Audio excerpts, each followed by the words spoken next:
warahmatullahi wabarakatuh. Selamat pagi anak-anak. Bagaimana kabar kalian hari ini? Alhamdulillah. Semoga kita selalu sehat ya dan selalu semangat. Baik, sebelum Bu Ririn mulai pelajaran hari ini, mari kita berdoa dulu. Berdoa mulai. Selesai. Bu Ririn absen dulu ya. Hari ini siapa yang tidak masuk?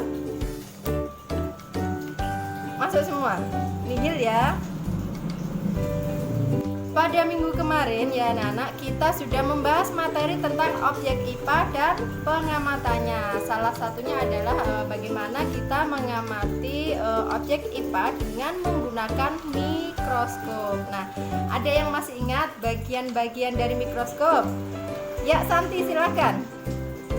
Bagus sekali jawabannya.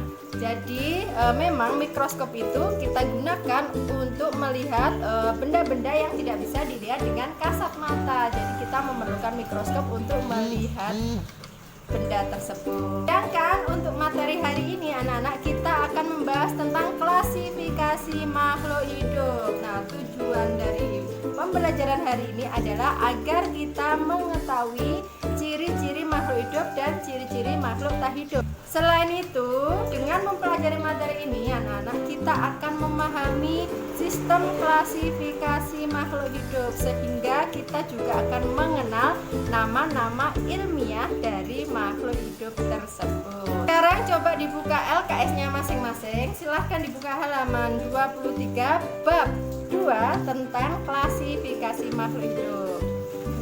Bisa kalian lihat ya, di situ ada ciri-ciri makhluk hidup.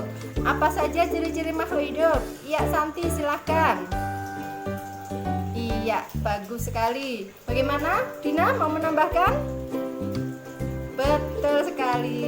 Nah, jadi anak-anak, ciri-ciri makhluk hidup itu ada 1 bernafas, 2 bergerak, 3 pertumbuhan dan perkembangan, 4 memerlukan makan, 5 peka terhadap rangsang, 6 mengeluarkan zat sisa, 7 beradaptasi, dan yang terakhir adalah bereproduksi. Nah, ada yang tahu apa sih artinya bereproduksi itu? Ya, silakan Siska. Iya, betul sekali Siska. Jadi makhluk hidup itu salah satu cirinya adalah bereproduksi atau berkembang biak. Sekarang coba kalian perhatikan, Bu Ririn sudah membawa tabel tentang urutan takson. Jadi dalam sistem klasifikasi makhluk hidup, hewan dan tumbuhan atau makhluk hidup itu diklasifikasikan berdasarkan urutan takson. Bisa kalian lihat di sini ya. Untuk takson hewan, yang tertinggi adalah kingdom. Di bawahnya ada phylum, kelas, ordo, family, dan genus. Serta ada spesies di urutan yang paling bawah. Untuk tumbuhan, urutan taksonnya juga sama ya, dari kingdom. Hanya saja di bawah kingdom namanya bukan phylum, melainkan divisio.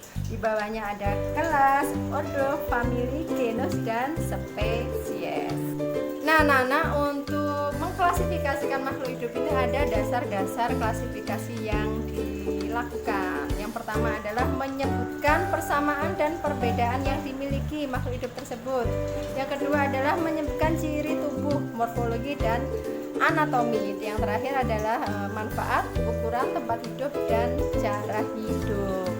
Dari penjelasan Bu Ririn tadi, jika ada yang kurang jelas atau ada yang belum paham, silahkan kalian untuk bertanya kepada Bu Ririn. Ada? Tidak ada ya? Sudah jelas semua?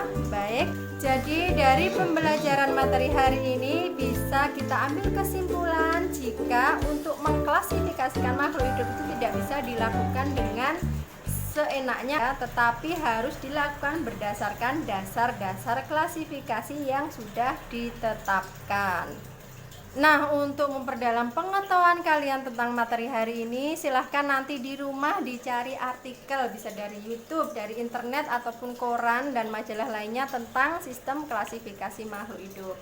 Nah, jika sudah tidak ada lagi yang ditanyakan, semoga pelajaran hari ini bermanfaat ya untuk kita semua. Bu Ririn akhiri dulu. Wassalamualaikum warahmatullahi wabarakatuh.